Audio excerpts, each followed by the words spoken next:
Hello, my dear friends. Today I continue to bring you a very interesting story. Prepare your seats, fasten your seat belts, and let's go.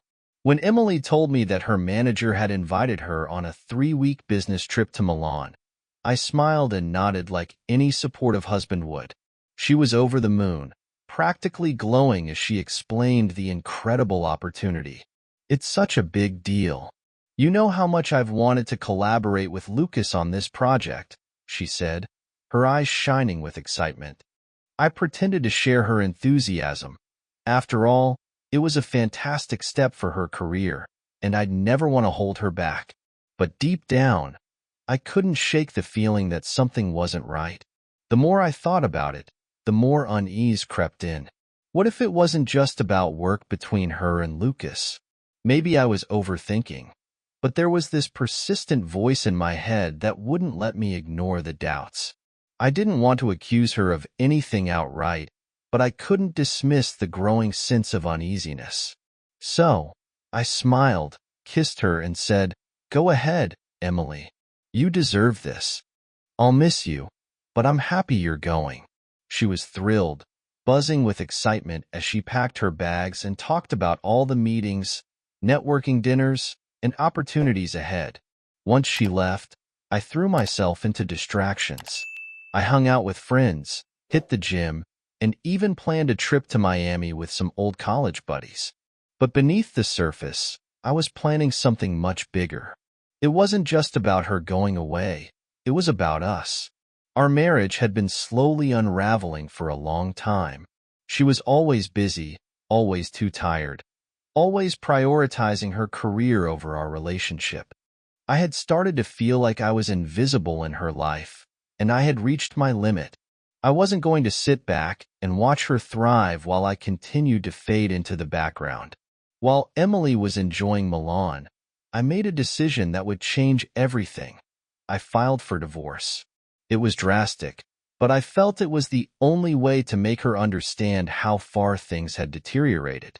I didn't warn her, didn't give her any hints. I wanted the news to hit her hard.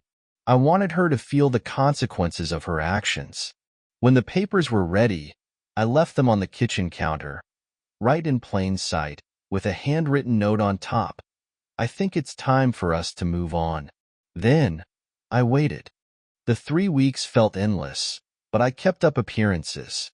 To friends, family, and even Emily's colleagues who checked in on me, I was still the calm, supportive husband.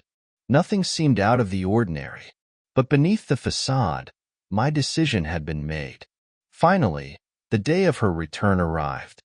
Emily called from the airport, excited to see me and full of stories about her trip, dinners with clients, new plans for her career, all brimming with optimism. But I was ready for what was coming. When she walked through the door, suitcase in hand, her eyes immediately landed on the divorce papers on the counter, with the note sitting on top. She froze, her face shifting from confusion to disbelief, and then to hurt and anger. "What is this?" she asked, her voice trembling as she picked up the papers. "What the hell, Ryan?" I stood there, trying to steady my breathing. "I'm sorry, Emily," I said, my voice quieter than I'd planned. "I just can't do this anymore." The moment had arrived, and I knew nothing would be the same again. "Anymore, Emily," I said, my voice trembling. "You've been so consumed by your career, and I've been here, waiting." I tried to pretend it didn't bother me, but it did. "I don't feel like I'm your priority anymore, and I can't keep living like this." She stared at me, her eyes wide with hurt. It was written all over her face. "You couldn't wait 3 weeks? You couldn't just let me come home so we could talk about this?" Her voice was shaky, anger bubbling up. "This is what you do, after everything?" "I'm sorry," I repeated, though I wasn't even sure if I meant it. "But I've been hurting for a long time, Emily. I needed to make this decision, and it wasn't easy. But I had to do something." She dropped the papers onto the counter, taking a step back as if the distance could help her process everything. "So what? You just gave up on us? After everything we've been through, You give up because of one trip. Her voice cracked, and I could see tears forming in her eyes. I didn't give up on us, I said, quieter now. I just couldn't keep living this way. I needed to make a choice, and I made it. Maybe it's time for both of us to move on. There was a long silence, broken only by the sound of her heavy breathing. Finally, she spoke, her voice low and calm, almost resigned. I don't know what to say, Ryan. I didn't see this coming. I was so excited to come home and share everything with you. But now, she shook her head slowly, as if trying to come to terms with it all. I don't know what to feel anymore. She paused, her gaze distant, then spoke again. I guess this is it then. We're done. That evening, she packed her things in a daze. There was no shouting, no dramatic confrontation, just an overwhelming sense of finality. Emily walked out of the home we'd built together, and just like that, our marriage was over. She didn't even ask for further explanations, maybe knowing deep down that nothing I said could fix what had been broken for so long. The next few days blurred by in a mix of regret and clarity. I kept wondering if I had made the right choice, if there had been another way to save us.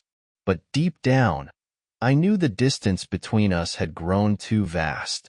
As I sat alone in the house we had once shared, I couldn't help but wonder if Emily would ever understand why I had done what I did. When she returned from her business trip, she hadn't expected the bombshell I had dropped on her. But life isn't always predictable, and sometimes the hardest decisions are the ones that leave us shaken to our core. Emily's last memory of our marriage would forever be those divorce papers on the counter, a stark reminder that some things can't be repaired. The story reminds us to reflect on what is more important between family and career. Career can bring us money and fame, but it will also create a gap that should not exist in family relationships. And if you don't know when to stop, things can become irreparable. Thank you for taking the time to watch today's video. For more meaningful stories, please subscribe to our channel. Your support means a lot to us. See you in the next stories.